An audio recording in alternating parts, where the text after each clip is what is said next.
it's Ella back here with another vlog. Today I am here at SeaWorld Orlando for the first time. I've never been to this park before. It's one of the only parks that I didn't get to last time in my trip to Florida when I went here in March. So hitting this park today, kind of just gonna take in the park and we'll get on with our day. Here's a look at that new B&M surf coaster that is being constructed. It's not open today. Story of my life. I always go to parks right before like a brand new roller coaster is built. Happened to me with a lightning rod. It's happened to me again here. Happened to me at Adventureland. It was like the week before Dragon's Lair opened. So just another chronicle of this happening to me. But this ride looks awesome. Another beautiful blue B&M here at the park. Really wish that I was able to ride it, but as you can see, there are people working on it as we speak, so maybe the next time I find myself in Florida, this ride will be open.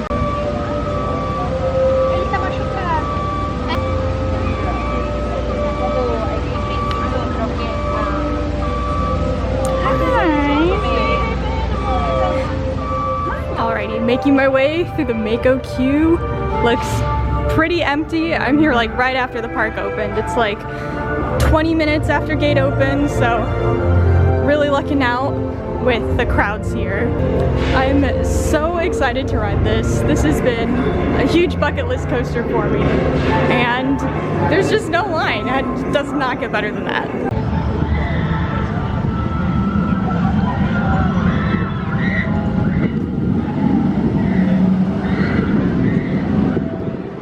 Got off my first back row ride on Mako, and I don't want to make too many like judgments on it yet because I know it's the morning and I know it's definitely running slower than it probably will later in the day, and we also had a pretty empty train, but I have a pretty good first impression of that ride. I don't want to like be like, oh, it's definitely the best B&M Hyper. I definitely want to ride it a few more times before I agree or disagree with that popular statement, but that is definitely a fabulous ride.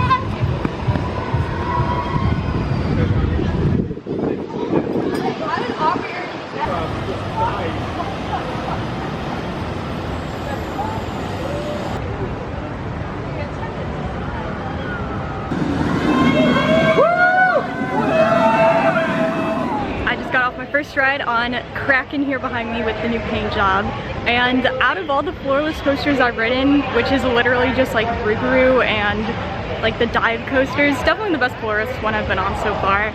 I did gray out a little bit during the first loop, but I think that's also because it's like the morning and I haven't been in weather warmer than like 40 degrees in a while now, so it definitely feels good to be in Florida, in the Florida sun. I can wear shorts and it's not like 32. We got the first snow of the season back home right before I came here, so I definitely picked the right time to come to Florida. But Kraken was pretty good, honestly. With a theme like Kraken, I honestly expected there to be a little more theming during the ride. There is like the tunnel towards the end and like this tentacle, that's kind of it. But it was a good ride. I'll probably hop on it again at some point. I still have to go on Manta and Icebreaker, and possibly journey to Atlantis as well. I think that would be fun.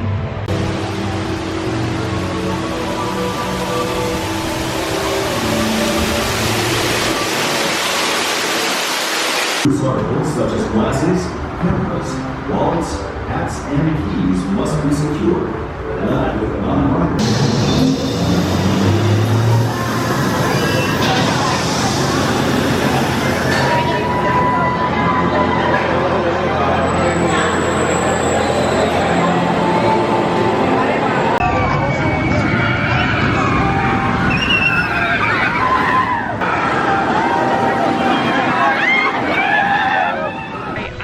My first ride on Manta, and that is truly a fantastic ride. Definitely the best flyer I've been on compared to like the other two that I've been on. Well, no, three. I've been on the full air.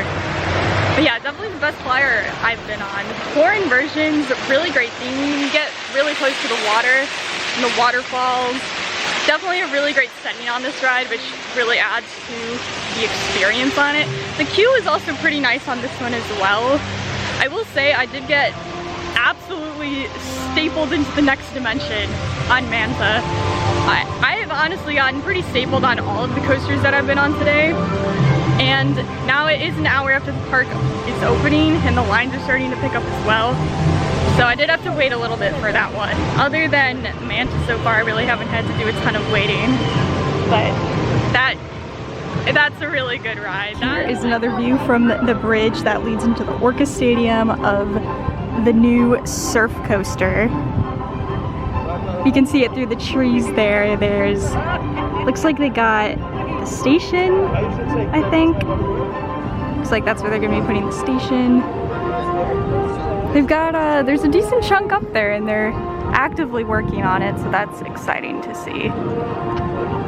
Again, very sad that I won't be able to ride it on this visit, but maybe one day in the future. It does look very interesting.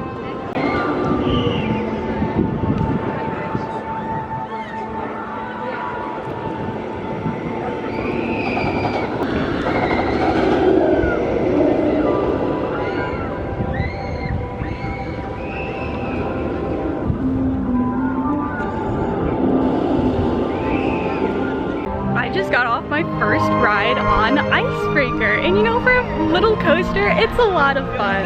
There are some really fun airtime moments there. The launches are fun. It's pretty smooth. I really like the layout on it, but the one thing that I did not like was the comfort collars. They're not comfortable. That is a no from me. Did not enjoy. My ears still banged against them, even though it was definitely like less painful than a regular shoulder harness. It still bothered me. I think this also might be because I'm just very short and my ears were like right in line with the collar. So it was not just not made for my anatomy, I guess. But I did enjoy it. For a little coaster, it was a lot of fun.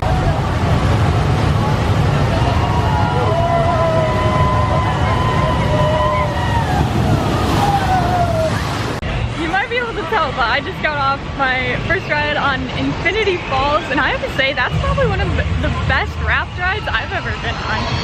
I don't really have a ranking of raft rides, so I don't know if there's one that like really tops it off for me, but that one was really good. Spoilers if you don't know, but there is an elevator lift that takes the raft up an elevator. I've never been on a raft ride that's done that before, so that was really cool. You definitely will get wet. They were certainly not lying about that. So do be prepared for that. Luckily it's like 75 today, so hopefully I'll dry off quickly. But yeah, I really enjoyed that ride, more than I thought I would too. I was kind of debating if I should even go on it, but I'm glad that I did because it was a lot of fun. Alrighty, I am sitting down for lunch. I got this panini, which is absolutely massive. This is a lot bigger than I thought it was gonna be. For lunch, I rode Mako again, and I have to say, the more I ride it, the more it reminds me of Pandemonium. I feel like it's like the way that the endings are designed are very similar. It was definitely running a lot faster, and the airtime was more intense than the last time I rode it. I sat in the back again, and definitely very much enjoying that ride. Very happy I got to experience it.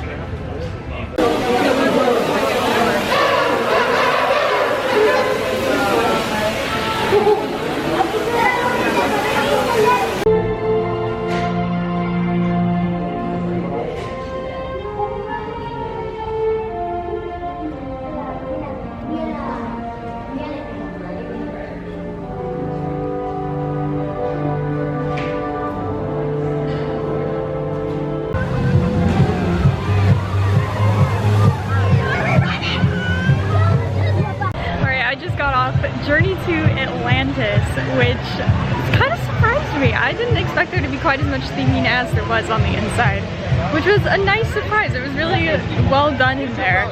I do remember on the California version in SeaWorld San Diego, I remember like the roller coaster section being a little bit longer than this one here. It's been a very long time since I've been on that, so I don't really remember that well for sure. But it was still fun. Kind of surprised me. This one here in Orlando, I would kind of struggle to count that one as a credit. It didn't seem like the roller coaster section was long enough to like distinguish it from a flume. I don't know, let me know if you count that as a roller coaster credit, because I don't know, I don't think I can count that. I don't know. Let me know what you guys do with that one.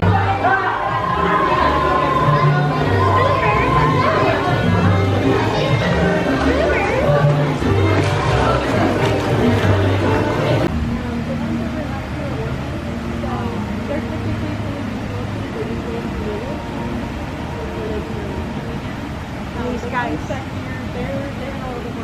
they might be like.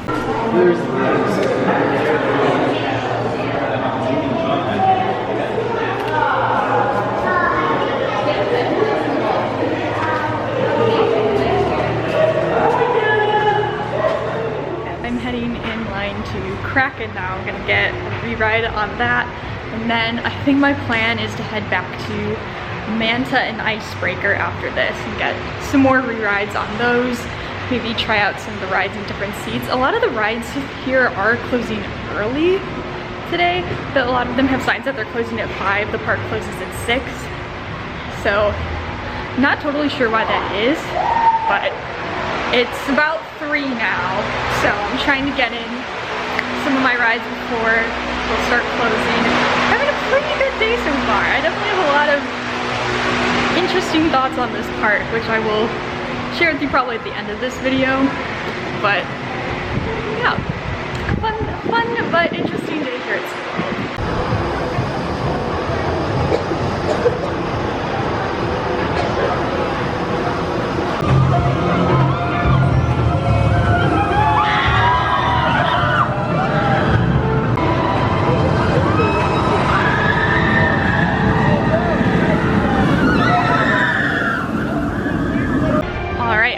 Both Kraken and Manta again, this time in the front row of both of them.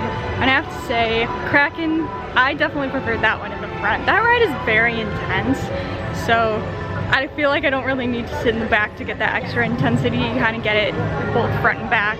And I really like floorless coasters in the front seat because you really feel like you're just like running across the track, which is a cool feeling.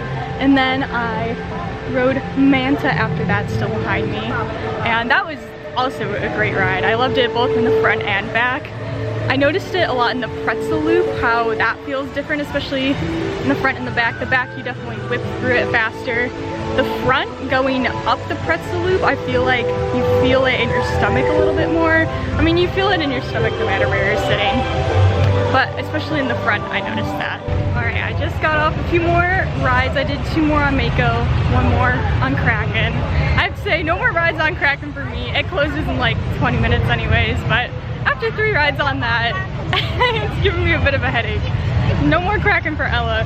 I'm gonna try to hit Icebreaker a few more times now, and then maybe 1 more Manta. I don't know, I'm debating if I should like go ride Manta again or just marathon Mako for the rest of the night. So I'll figure that out later.